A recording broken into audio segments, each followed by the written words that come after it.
मित्रांनो नमस्कार. वर्णे गटात एक अटीतटीची लढत राहणार आहे. उमेदवाराची एका मुलाखत घेतो आहे, पण वैशिष्ट्य आहे की शेतकऱ्यांनी देणगी जमा करून ह्यांना उभं केलेलं आहे. तर असे एक वेगळे उमेदवार आहेत. नमस्कार, नाव सांगा तुमचं. मी राजू शेळके, जिल्हाध्यक्ष स्वाभिमानी शेतकरी संघटना म्हणून गेले अनेक वर्ष कार्य करत आहे शेती मातीसाठी. हां. आणि शेतकऱ्यांच्या लढाई, हक्क, न्याय ह्या गोष्टीमध्ये ही निवडणूक खऱ्या अर्थानं आम्ही यशस्वी झालो. की स्वर्गीय यशवंतराव चव्हाण साहेबांचा हा सातारा जिल्हा आहे, क्रांतिसिंह नाना पाटलांचा हा जिल्हा आहे. आणि ह्या चळवळीतल्या मुशीत तयार झालेला भारतामध्ये जे काही स्वातंत्र्यपूर्व काळामध्ये जे काही घडामोडी झाल्या त्याचं हे केंद्रबिंदू आहे. पण त्याच्यानंतर स्वातंत्र्य मिळाल्यानंतर त्या पद्धतीचा उठाव ह्या इथं नाही. एक एकाधिकारशाही किंवा कुठल्या तरी ह्याची ही झाली आणि मरगळ आली होती. ती मरगळ झटकण्याचं काम ह्या माणसांना, हा सगळा चळवळ, त्याचे न्याय, हक्क, त्यांच्यावर होणारा अन्याय, ह्या सगळ्या गोष्टी कळत होत्या. फक्त त्यांचं ताकद, त्या ताकदीविरुद्ध लढण्याची हिंमत, ताकद होत नव्हती. आणि ती गोष्ट ह्या निवडणुकीच्या माध्यमातून आम्ही करण्यासाठी यशस्वी झालो. हा माझा नैतिक विजय आहे. बरं, नैतिक विजय आहे म्हणताय तुम्ही, पण पहिली राजकारणाची पार्श्वभूमी वगैरे आहे का? घरात कोण होतं का उभं वगैरे? हे माझे आजोबा हे स्वातंत्र्य सैनिक होते. माझ्या गावामध्ये देश 1947ला स्वातंत्र्य मिळालं देशाला, परंतु माझ्या गावची ग्रामपंचायत जर तुम्ही बघितले तर 1935 सालची स्थापना आहे. 1919 साली माझ्या गावामध्ये मराठी शाळा होती. कुठलं गाव? माझं गाव जावळवाडी आहे, तालुका सातारा. आणि तिथं स्वातंत्र्यपूर्व काळ म्हणजे जोपर्यंत आपल्याला स्वातंत्र्य मिळालं नाही त्याच्या अगोदर माझ्या गावाला स्वातंत्र्य टिकवून ठेवण्याचं काम माझे आजोबा, अजून एक त्यांचे सहकारी जाधव स्वातंत्र्य सैनिक म्हणून आहेत ते. आणि कृष्णाकाठला ही ह्या स्वातंत्र्य चळवळीतली खाण आहे. जिह्यापासून बघितलं आपण तर पार काशिळ कोपर्डेपर्यंत स्वातंत्र्य सैनिक, सामाजिक क्षेत्रात काम करणारे अनेक दिग्गज नाव आहेत. बरं, शेतकऱ्याचा प्रश्न घेऊन तुम्ही लढताय, तर आता सगळ्यात महत्त्वाचं असतं की आपण ज्या भागात राहतोय प्रामुख्याने ऊस उत्पादक शेतकरी ज्यादा आहे आणि त्याच्याबरोबर येतं की कारखानदारी. तर काय नक्की कशा पद्धतीनं तुम्ही बघताय की नक्की शेतकरी कुठं चुकतोय का? त्याला आपण असं म्हणू की त्याच्यावर अन्याय होते, कसं तुम्हाला काय जाणवलं? आंदोलन वगैरे केलेलं गेले अनेक वर्ष आदरणीय राजू शेट्टींच्या नेतृत्वाखाली आपण बऱ्याच ठिकाणी बघित आलं की ज्या पद्धतीनं आंदोलनं होत्यात, तर ज्या हे अन्यायकारक आहे. आणि आज प्रत्येक शेतकऱ्याला मान्य आहे की 600 रुपये बसून सुरू असलेला दर तो आज आपण 3500 रुपयेवर नेला. 72 साली बघितलं तर 2 टन ऊस घालवला तर 1 तोळा सोनं यायचं. आज अख्खं वावर जरी तुम्ही घालवलं तरी ते 1 तोळासुद्धा सोनं यायला तयार नाही. त्या पद्धतीचा जो डिफरन्स झाला तो अन्यायच आहे ना. घटनेनं समान अधिकार दिला आहे, कलम 21मध्ये घटनेनं समान अधिकार दिला आहे, पण नैसर्गिक साधन संपत्तीवर ह्या भारतात राहणाऱ्या प्रत्येक नागरिकाचा समान अधिकार आहे. मग आम्हाला 8 तास वीज का? आम्हाला रात्रीची वीज का? आम्हाला हे सगळे अन्याय आहेत. आमच्यासाठी वेगळं ही का? आमच्यासाठी बाकीच्या गोष्टी का नाहीत? म्हणजे आमच्यासाठी पेन्शन का नाही शेतकऱ्यासाठी? किंवा अशा काही गोष्टी आहेत. मग आम्ही संदिग्ध होऊन कधी कधी आमच्या कर्जबाजारी होणारे रोज 10 शेतकऱ्याच्या आत्महत्या चालू आहेत महाराष्ट्रामध्ये. हे सरकार सुमोटो एखादा कोर्ट दखल का घेत नाही?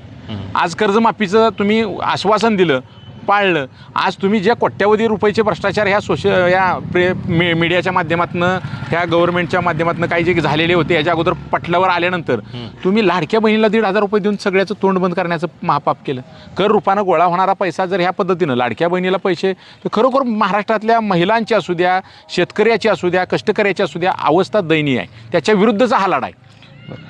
पण आता लढा म्हणताय, पण लढ्याबरोबर असतं की काय काय रूपरेषा, तर करणार काय तुम्ही निवडून आल्यानंतर? कुठल्या गोष्टी करायच्या? मी सर्वात अगोदर माझा विजन आहे की जिल्हा परिषद सदस्य म्हणून जी काही कामगिरी असते, मराठी शाळा आहेत, पशुवैद्यकीय दवाखाने आहेत, किंवा तुमच्या ग्रामीण भागातली एसटी आहे, शैक्षणिक चळवळ आहेत, तर त्या पद्धतीनं आम्ही उठाव केला.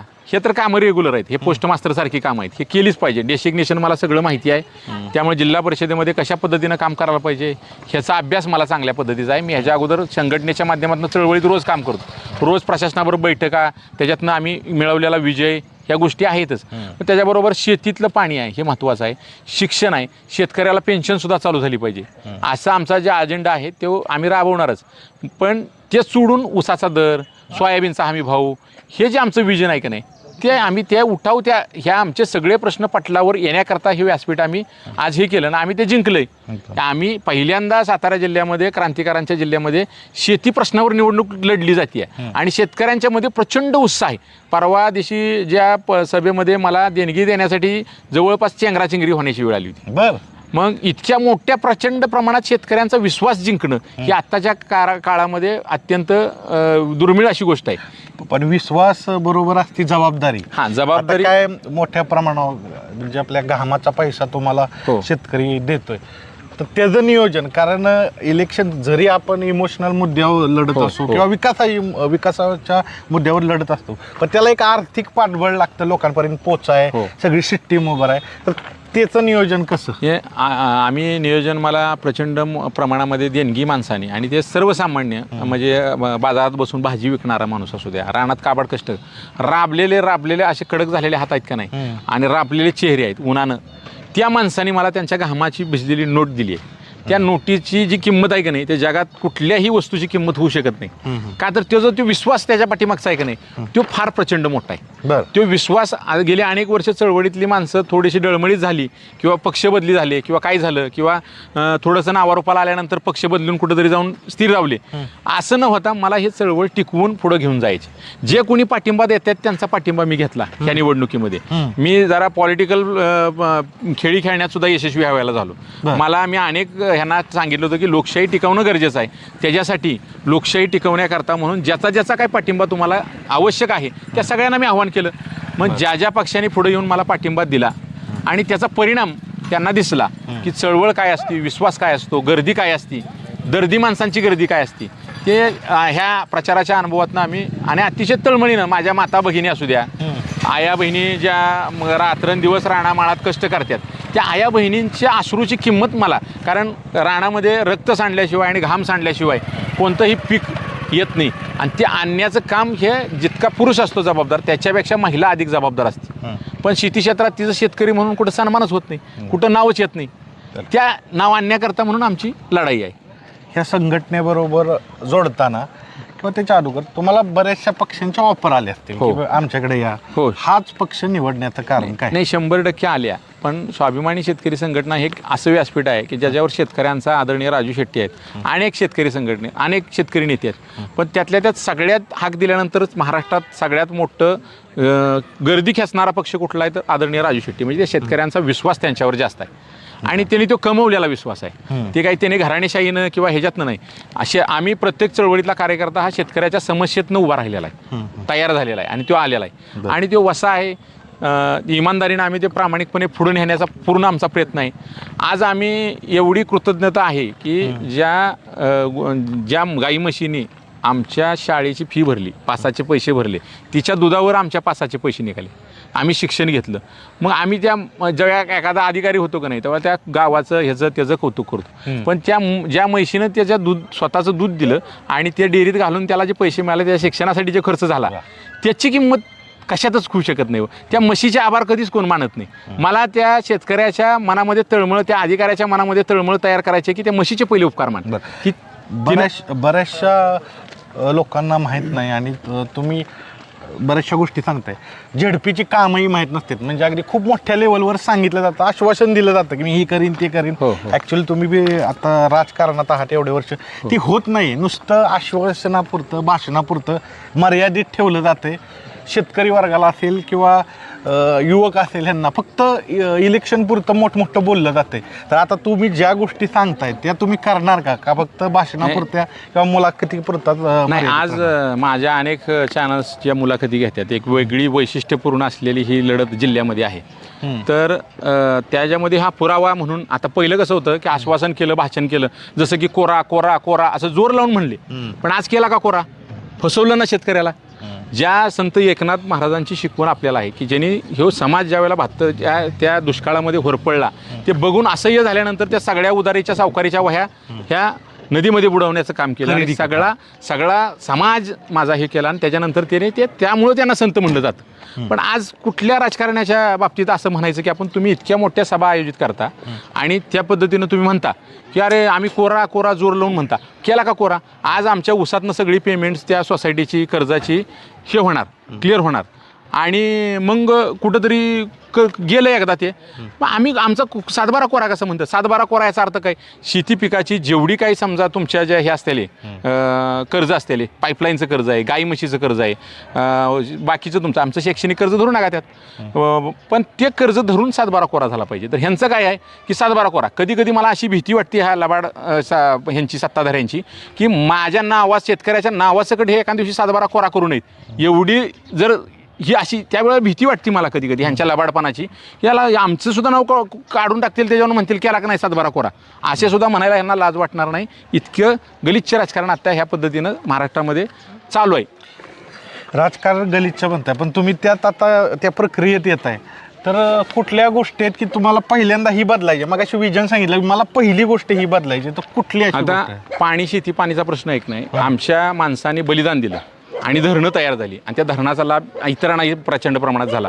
पण त्यांचं पुनर्वसन जे त्या पद्धतीनं तिथं व्हायला पाहिजे होतं का नाही, जिथं लाभ जास्त आहे, तर ते पुनर्वसन तिथं झालं नाही. ती आमची भावंड काय म्हणले की आम्हाला इतक्या लांब नाही, आमची सोयरी जुळणार नाही, म्हणून ते इथंच पुनर्वसन झालं. मग माझ्या जमिनी स्लॅबमध्ये गेल्या, पण आज लाभार्थी बघितला तर माझा कणेर उजवा कालवा आहे ह्या वर्णे जिल्हा परिषद गटातून इथून तिथून आपशिंगपर्यंत, मिलिटरी आपशिंग हे सैनिकांच्या गावापर्यंत जातो. पण आंबेवाडी फटा सोडला तर तिथनं सैनिकांच्या गावापासून गेली अनेक वर्ष झालं, 15 वर्ष झालं त्या कॅनालला पाणीच नाही.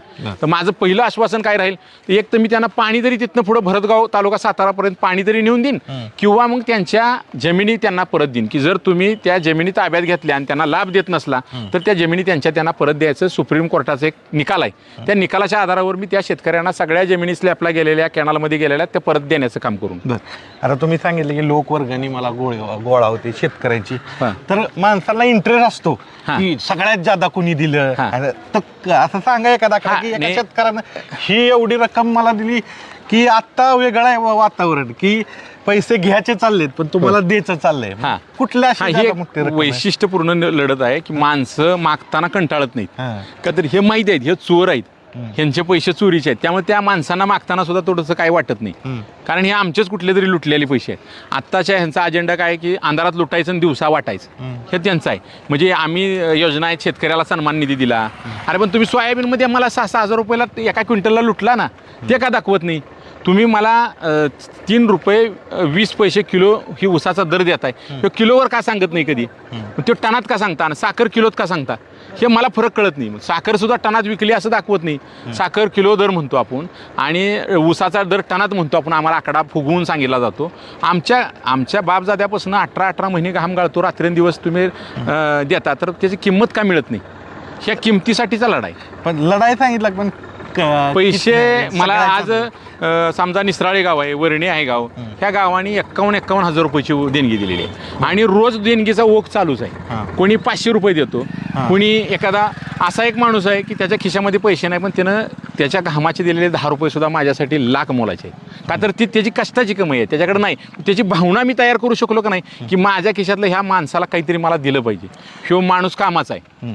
आता जर राजकारण पाहिलं तर टीकात्मक ज्यादा होतंय विकासात्मक होण्यापेक्षा, कारण तुम्ही टीका करणार, परत तुमचे विरोधी जे उभे राहिले ते टीका करणार, टीकात्मक होते. पण धोरणात्मक काय गोष्टी आपण केल्या पाहिजेत, काय गोष्टी आपण जे मतदार राज आहे त्याला दिल्या पाहिजेत. तर राजकारण जसं स्वर्गीय अजितदादा पवार यांचं म्हणणं होतं की वंगाळ झाले राजकारण, खरंच वंगाळ झाले नाही, 100% वंगाळ झालेच. परंतु आम्ही जे म्हणता का नाही तुम्ही, आम्ही प्रॅक्टिकली राजकारण करतो. बैलगाडा शर्यत ही आम्ही वर सुप्रीम कोर्टात असू द्या, कुठेही असू द्या, काय असू द्या, आम्ही करून दाखवलं. बैलगाडा शर्यत चालू करण्यामध्ये जसं इतर पक्षी आहेत, काही व्यक्तिगत खासदार म्हणजे आढळराव असू द्या, अमोल कोल्हे असू द्या, ह्यांचं जसं योगदान आहे तसं स्वाभिमानी शेतकरी संघटनेचं तेवढंच योगदान आहे. आदरणीय राजू शेट्टींच्या आम्ही कोर्ट कचेऱ्या सगळ्या केल्या, पण आम्ही 100% ते करून दाखवलं. तसं ऊसाचा दर ह्यो आम्ही ऊसाचा दर म्हणला की नाही, आज ही सोन्याची कांडी आहे, आम्ही पटवून दिलं माणसाला. FRP काय असते, कसं तयार होतं, मॉलेसेस काय आहे, प्रेसमेड काय आहे, अल्कोहोल काय काय काय उपपदार्थ होत्यात, हे सगळं आम्ही त्या शेतकऱ्यांना जाब विचारायला शिकवलं. आज काटामारीच्या माध्यमातून इतका पिसलेला शेतकरी आहे, ह्यो गैरविश्वास आहे ना कारखानदारीवरचा.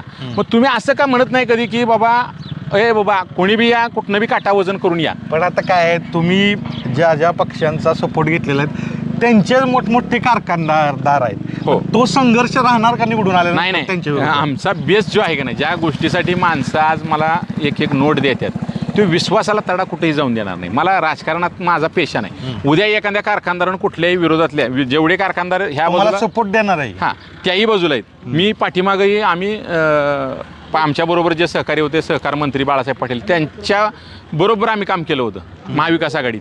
पण ज्यावेळेला त्यांच्या सहकार मंत्री असताना पहिल्या दिवाळीच्या पाडव्या दिवशी मोठ्या प्रमाणात आंदोलन त्यांच्या कारखान्यावर केलं होतं. आम्ही आमचा जो मूळ गाभा आहे स्वाभिमानीचा त्या अजिबात सोडत नाही. आम्हाला ते सोडण्याची अजिबात मुभा नाही कारण ते विश्वासाला तडा गेला ना. आता ह्या अलायन्स असतात त्या काय बेसिक गोष्टी असतात त्याच्यासाठी म्हणून हे नाहीतर मग माझं सगळंच उघडं पडलं असतं. आज त्या माणसाने पाठीमागं जे विरोधी पक्ष काय आहे मग आमच्याबरोबर आहे. आम्ही महायुतीमध्ये सुद्धा होतो. आदरणीय राजू शेट्टी त्यावेळेला खासदार होते परंतु आमच्या संघटनेमध्ये उभी फूट पाडायचं काम त्यावेळेला केलं. शेतकऱ्याचा खरोखर जो विश्वास होता त्या सगळ्या माडासारख्या ठिकाणी सदाभाऊ जाऊन उभे राहणे त्यांना एवढे प्रचंड तिथल्या मातब्बर ताकदीच्या विरुद्ध मतं पडणे हा विश्वास आहे ना. पण त्या विश्वासाला कुठंतरी सत्तेचं ही करण्यात तडा जातो. पण आम्ही आमच्या बघा आता आम्ही जरी पाठिंबा कोणाचा घेतला असला आम्ही आमचं मूळ सोडलं नाही. स्वाभिमानी पक्ष नाही तर मग आम्ही कोणाचं तरी चिन्हाव घेतलं आणि चिन्हाव घेऊन मग लढलो असतो. आम्ही चिन्ह नाही घेतलं. आम्ही आमच्या स्वतःच्या चिन्हावर आम्ही त्यांचा पाठिंबा घेतला. बरं वरणे गटात पाहिलं मी फिरलो ऊस वाहतूक होते आत्ता बघितला. पण त्याचं तुम्ही जर पाहिलं तर रोडची नादुरुस्ती आहे त्याच्यामुळं अनेक अपघात होतात आणि शेतकऱ्यांचा ऊस पडून राहतोय तसा. तर रस्ते सुधारणा हा बेसिक मुद्दा अजून आहेच ना. नाही देश ज्या दिवसापासून स्वातंत्र्य झाला तर आपण काही बेस जे बघतो की नाही आमदारकीच्या बाबतीतले असेल खासदारकीच्या हे विकास विकास विकास करतं मग ते आमच्यापर्यंत पोचत का नाही. ते क्वालिटी का नाही राहत. म्हणजे माझ्या रस्त्याला जी क्वालिटी आहे मला माझ्या सामान्य कुटुंबातल्या माणसांना रोज बाहेर पडायचं आहे का उपजीविका करायसाठी तर पडलंच पाहिजे. तशा पर्याय नाही. रस्ता नसला तरी पडलं पाहिजे का तर माझं पोट भरणार नाही. म्हणून अनेक माणसं आमची MIDC असू द्या पेट्रोल पंप असू द्या रंगकाम असू द्या इतर कुठले बारीक सारीक धंदे शेती करत करत तिकडे बी जाणारे आहेत. मग त्याच्या रस्त्याचं काय आहे का तर मी त्या ठेकेदाराला विचारीन की ज्या वेळेला माझ्या रस्त्याचं टेंडर होतं त्याच वेळेला एखाद्यानं एखादा डंपर घेतलाय आणि तो डंपर एका वर्षाच्या जर फार त्याचा भंगारात गेला त्याला काय भावना होतील. 25 लाख रुपये 30 लाख रुपयाची एखादी वाहनाची घेतली वस्तू आणि तो भंगारात गेला तर त्याची काय अवस्था होईल. मग माझा रस्ता एका वर्षात का भंगारात जातो ही माणसांच्या कारवाई काय होत नाही. तर केरळ उच्च न्यायालयाने साधारणतः डांबर रस्ता आहे त्याला 15 वर्षाची व्हॅलिडिटी दिली आणि तुमचं कॉन्क्रिटीकरण असेल त्याला 20 वर्षाची व्हॅलिडिटी दिली किमान. मग त्याच्यात नसेल तर पोलीस केस व्हायला पाहिजे. पण प्रशासन त्या पद्धतीनं वागत नाही का तर हे त्यात सगळे वाटेकरी आहेत. त्यात वाटेकरी असल्यामुळं ते प्रश्न नाही. पण मी माझ्यासारखा सामान्य ह्याच्यातला जर गेला मला काहीच नाही माझं खातं बितं सगळं उघडं आहे. माझी काही संपत्ती आहे ती मी जाहीर केलेली आहे. त्याच्या अभाव घातले तर माझ्यावर फौजदारी कारवाई कोणी बी करावी असं माझं जाहीर आव्हान आहे. जी लोकवर्गणी गोळा होती त्यातनं नाही खर्च झाली माझ्या निवडणुकीतनं तर त्याच्यात मी सुद्धा विधायक काम काही ना काहीतरी चांगल्या पद्धतीचं करणार आहे. शेतकऱ्याची मुलं ही शिकत असतात तिथल्या प्राथमिक शाळेत झेडपी शाळेत. पण त्या शाळेंची अवस्था आणि मी असं म्हणेन की सगळ्यात मुद्दा हा मोठा आहे की प्राथमिक शाळा तिथल्या गावच्या झेडपी शाळा ह्या बंद व्हायच्या स्थितीत आहेत. गळती लागली विद्यार्थ्यांची.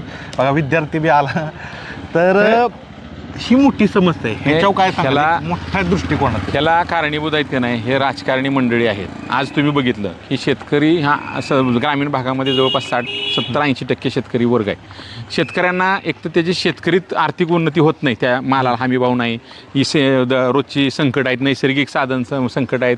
महागाई प्रचंड पद्धतीनं वाढलेली आहे त्यामुळे त्याची प्रगत मग तो काही करतो इकडं तिकडं कर्ज काढून त्या मुलांच्यात इन्व्हेस्ट करतो आणि त्याला शिकलं हे चांगला काय अधिकारी झाला तर माझे दिवस बदलतील हे एवढा चान्स आहे. म्हणजे आमच्या शेतीतनं प्रगती झाली पाहिजे नाही तर शिक्षणातनं झाली पाहिजे. मग शिक्षणाची एवढी महागडी दारं करून ठेवल्यात अकॅडमी परत बाकीच्या काही गोष्टी नवीन कन्सेप्ट आणून तर ते सगळं बाजारीकरण केलेलं आहे. आज एखादा डॉक्टर तयार व्हायला जर समजा काही कोटी रुपये गेले तर तो हात लावायला 1000 रुपये घेणार ना. तपासायला 1000 पहिली नाडी बघून माणसं तपासत होती काय झाले. आज 4-4 मशनीमध्ये घातल्याशिवाय त्याला कळत नाही ह्याला काय झालं आणि त्याचा वेगळंच हे असलं म्हणजे असं जे शिक्षणाची जी बरबडलेली आहे तर शिक्षण संस्था कोणाच्या आहेत किंवा माध्यमं कोणाची आहेत तर ह्या प्रत्येक पुढाऱ्यानं त्या ह्याच्यावर कब्जा करून ठेवलेला आहे. आणि त्याच्यातनं त्या विळख्यातनं आम्हाला ते सगळं सोडवायचं आहे. म्हणजे आम्ही नुसतं शेतकरी आणि शेती असं नाही शैक्षणिकदृष्ट्या असेल त्यांचं आरोग्य असेल. माझं असं आहे की या लोकवर्गणीतनं मी एखादं शेतकऱ्यासाठी मोठं जिल्ह्याच्या ठिकाणी एखादा अद्ययावत असं स्पेशलिस्ट असं हॉस्पिटल तयार करीन जिथं नानापणा तोटा. म्हणजे कोरोनासारख्या ठिकाणी ज्यावेळेला आपण चांगलं काम केलं तेव्हा जागतिक ठिकाणावरनं सुद्धा आपल्याला मदत आली. तुम्ही काम चांगलं करत असाल जनतेचा विश्वास निर्माण झाला तर माणसं पैसे द्यायला तयार आहेत. पण त्या पैशामध्ये भ्रष्टाचार होणार असला, तो विश्वास नसला तर माणसं पैसे देणार नाही. शेतकऱ्यांसाठी अजून एक महत्त्वाचा मुद्दा, मी अनेक शेतकऱ्यांच्या बिझनेसमॅन जे मोठे मोठे शेतकरी आहेत त्यांची मुलाखती घेतल्यात. त्या ठिकाणची बाजारपेठ उपलब्ध नसणं आणि जो आपला माल आहे तो थेट प्रक्रिया आपण जे प्रक्रिया उद्योग जे आहेत ते नसतात, तर त्याच्या अभावामुळे शेतकऱ्याकडे जे येणारी आर्थिक जी सदनता आहे ती कमी आहे. तुम्हाला असं वाटतं? 100% कच्चा माल म्हणजे ह्याचा जो आहे का नाही तो कवडी मोलदारानं चालतोय आणि त्याचा पक्का झाला की तो प्रचंड मोठ्या प्रमाणात, म्हणून ह्या नफेखोरांचं जे प्रमाण वाढलं त्याचं प्रमुख कारण काय आहे की तो माल त्या पद्धतीनं आमचा कच्चा माल कवडी मोलदारानं घेतात आणि त्याचाच पक्का केल्यानंतर तो प्रचंड प्रमाणात, म्हणजे 1 किलो साखर जर 1 किलो खाव्यामध्ये मिसळीन 2 किलो पेढे तयार झाले, पेढ्याची किंमत 500 रुपये झाली ना, म्हणजे साखर माझी 35 रुपयाची 500 रुपयाला विकली ना त्यानं, आणि त्याचा मला काही बेनिफिट मिळाला का? शेतकऱ्याला काही बेनिफिट मिळाला का? त्या साखरेच्या व्यापाऱ्यानं नुसत्या ह्याच्यामध्ये पेढ्यामध्ये मिसळल्यानंतर त्याचे 1 किलो त्याच्यासाठी काय करणार आहे? मग ह्या गोष्टीसाठी आत्ता बाजारपेठेमध्ये कोको कोलासारख्या बाकीच्या काही गोष्टी आहेत, ह्याच्यासाठी आम्ही बरेच दिवस झाला आम्ही धडपडतोय. आणि स्मॉल स्केल उद्योग म्हणजे तुम्ही प्रत्येक ठिकाणी त्याला बंधन, कारखान्याला 25 किलोमीटरची अटक, काय गरज आहे तुम्हाला? इथेनॉलचे बारीक बारीक प्रोजेक्ट काढा, आमच्या एखाद्या जिल्ह्याच्या ठिकाणी डेपो द्या, आमच्या ऊसातनं आम्ही इथेनॉल तयार करून थेट सरकारला विकू ना. मधल्यामध्ये सरकारसुद्धा नफेखोरी कशी करतं, इथेनॉलची किंमत आहे हमी भावाप्रमाणे की बाबा 65 रुपयाने आम्ही तुमचं घेणार, त्याचं तिथपर्यंत पोहोचवण्यापर्यंत आणखीन काही खर्च होऊन 71 रुपये होतील, पण 106 रुपयाच्या तेलामध्ये तुम्ही इथेनॉल मिसळत आहे आणि मधल्यामध्ये 34 रुपयाची नफेखोरी करताय. सरकार दलालीचा धंदा करतं ना. सरकारनं आमच्या जीवावर दलालीचा धंदा का करावा? आम्ही सगळ्यात मोठी वनस्पती सगळीकडे पेरत असतो आणि ऑक्सिजन तयार करत असतो, आणि PUCचे पैसे कोण घेतो? RTO. म्हणजे आम्ही स्वच्छ हवा ठेवायचं काम करायचं, नवीन नवीन वनस्पती सगळीकडे पेरून आम्ही निसर्गाचा समतोल राखायचा, आणि त्याचा बेनिफिट आम्हाला काही नाही. म्हणून आम्हाला आमच्या न्याय हक्कापासून जे कायदे, जीवनावश्यक वस्तू म्हणून जे काही कायदे बनवले आणि त्याच्यामध्ये अमेंडमेंट झाली नाही, ते करण्यासाठी आमचा लढा चालू आहे. लढा चालू आहे, आणि जसं विकास निरंतर प्रक्रिया आहे तसं लढाई निरंतर प्रक्रिया आहे. ते तुम्ही चालू ठेवा. राजकारण किंवा निवडणुका होत राहतात, पण तुम्ही जो काय लढा दिला आहे शेतकऱ्यांच्या बाबतीत तो तसाच चालू ठेवा, कारण आपला देश कृषीप्रधान आहे. शेतकरी जगला, जवान जगला तर आपण जगू, आपण सर्व जगू. आता काय सांगाल की आता केंद्रानं जे एक नवीन धोरण अमेरिकेच्या बाजारपेठेला हे अतिशय बलाढ्य असे एक राष्ट्र आहे त्याला जे हे केलं आहे, तर शेतकऱ्यांना भारतातल्या जाहीर फाशी दिली असं मला 100% मान्य करावं लागेल. जाहीर फाशी दिली कसं त्या घरात, कारण जे त्यांचे उद्योग आहे, GM बियाणं आहे, आपल्या इथलं उत्पादन सोयाबीनचं जर धरलं एकरी 8 क्विंटल 10 क्विंटल आहे, आणि त्यांचं आहे ते 35 ते 40 क्विंटल आहे. म्हणजे ते GM बियाण्याचं आहे, आणि ते आपल्याकडे त्याच्यावर बंदी आहे, पण त्यांच्या राष्ट्रामध्ये त्याच्यावरती आहे की व्यावसायिक आहे. उद्या चीज बटर असू द्या, दूध असू द्या, सगळ्या बाबतीत असू द्या, प्रचंड प्रमाणात, आणि 140 कोटी जनता हे फार मोठं मार्केट आहे सगळ्याच्या दृष्टीनं. मग त्याच्यावर कब्जा मिळवण्यासाठी त्यांना काही फरक पडत नाही, ते एकदा तुम्हाला सवय लावतात, आणि त्यामुळे घेतला शेतकरी पूर्ण उद्ध्वस्त होणार आहे आत्ताच्या ह्या करारावरून. आज गेली अनेक वर्ष हा करारच होऊन दिला जात नव्हता, म्हणून शेतकरी काय का होईना पण तग धरून होता.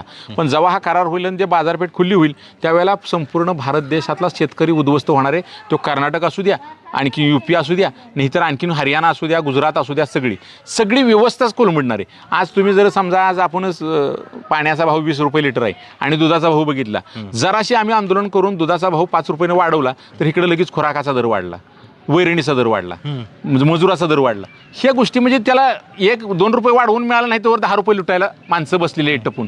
ह्या गोष्टी होत्यात का नाही, त्यामुळे त्याची सुधारणा होत नाही. तर माझं असं म्हणणं आहे की त्याच्यासाठी आम्हाला प्रचंड मोठा लढा उभा राहावा लागेल. त्यासाठी शेतकऱ्यांनी पाऊल पुढे टाकलं पाहिजे. USP काय आहे तुमचा? आमचा तोच अजेंडा आहे की हे 100% चुकीचं आहे. अमेरिकेला ह्या बाजारपेठ, शेतीमालाची बाजारपेठ खुली करून देणं शेतकऱ्याला जाहीर फाशी देण्यासारखं आहे. USP काय आहे तुमचा, म्हणजे बाकी उमेदवारपेक्षा मी कसा चांगला? नाही, मी गेली 15-20 वर्ष मी ह्या चळवळीमध्ये काम करतोय. माझ्या घराण्याचा वारसा अनुवंशिकतेनं मला हे आलेला आहे. माझे आजोबा स्वातंत्र्य सैनिक होते, माझे वडील माजी सैनिक होते, माझे भाऊ चुलते सगळे देशसेवेसाठी अविरतपणे ह्याच्यामध्ये आर्मीमध्ये काम केलेली सगळी माझी घरची सगळी माणसं आहेत. मग मी आता हे 15 वर्ष चळवळीत काम केले. पाण्याचा प्रश्न असू द्या, ऊसाच्या दराचा प्रश्न असू द्या, सोयाबीनचा असू द्या, शेतकऱ्यांचा त्याच्याशी संबंधित असलेल्या शैक्षणिक बाबी, आरोग्याच्या बाबी सगळ्या बाबतीत काम केलेलं आहे. रस्ता असू द्या, सगळं. पण मी अभ्यासपूर्ण काम केल्यामुळं आज मला कोणतीही ही गोष्ट घेता मला अतिशय छानपणे सगळे मुद्दे मांडता येतात. हेच तुम्ही विजन आहे माझं. माझ्या ते तोंडपट आहे. माझ्या नसानसात भिनलेला आहे. त्याच्यामुळं कायदे बिदे घेऊन सहकाराचे काय कायदे आहेत, तिथं कुठं लूट होती, फायनान्शियल कंडिशन काय आहे, ह्या सगळ्या बाबी घेऊन नाबार्डसारख्या संस्थेतनं जर आम्हाला थेट फायनान्स झाला तर मधली दलाली बंद करून टाईल ना, आणि मग मला शेतकरी समृद्ध होईल. पण ह्या राजकारण्यांना हे विषय संपवायचे नाहीत, का तर हे त्यांचं गिराईक आहे. त्यांच्या मागं पळणारी गर्दी पाहिजे असेल तर ह्यांना भिकारीच ठेवलं पाहिजे, अशी त्यांची धारणा आहे. मग मला हा सगळ्यात शेतकरी स्वतःच्या ताकदीवर उभा करायचा. वर्णी गट बघितला तर आपण म्हणू 3 आमदारांचं प्रभाव क्षेत्र आहे इथं. हो आहे. त्याचं आव्हान आहे. नाही, आम्ही कुणाच्याही ताकदीला, कुठल्या पक्षाला कुणाला कमी समजत नाही. आमचे प्रश्न त्यांनी जरी काय म्हणलं तरी आमचे शेतीमातीचे प्रश्न आहे. आणि सातारा जिल्ह्यातली ही पहिली निवडणूक आहे की ते शेतीच्या क्षेत्रावर आणि 90% वर्गाच्या प्रश्नावर लढली जाते. ह्याच्या अगोदर पक्षावर निवडणूक, एकतर जे उमेदवार आहेत का नाही, तो कुठल्या तरी पक्षाचा पडला, पक्षाचा आला. पण माझा जो मी आहे उमेदवार, हो शेतकऱ्यांच्यातनं उभा केलेला, लोकवर्गणी गोळा करून उभा केलेला उमेदवार, तो लादलेला नाही. एखाद्या पक्षाचा आहे, मी सांगतोय मग घोड्याला बी गाढव म्हणा, असं जे त्यांची संकल्पना असते का नाही. आपण म्हणतोय नाही, गाढवाला गाढवच म्हणलं पाहिजे, गाढवाला घोडं कसं म्हणून चालेल, असं म्हणणारे आम्ही आहे.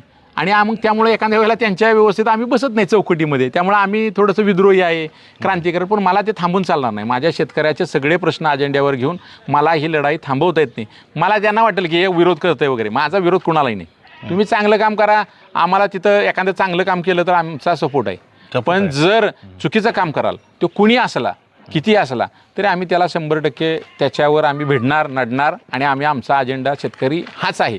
शेतकरी सामान्य आणि कष्टकरी माणूस आहे. त्याच्या कष्टाला, घामाला माझ्या मायमाऊल्यांना न्याय मिळवून देणं हा माझा अजेंडा आहे. त्याच्या व्यतिरिक्त माझा दुसरा कुठला अजेंडा नाही. राजू शेळके म्हणून सर्व परिचित आहे. गेल्या अनेक दिवशी शेतकऱ्यांच्या हितासाठी लढतोय. माझं चिन्ह शिट्टी आहे.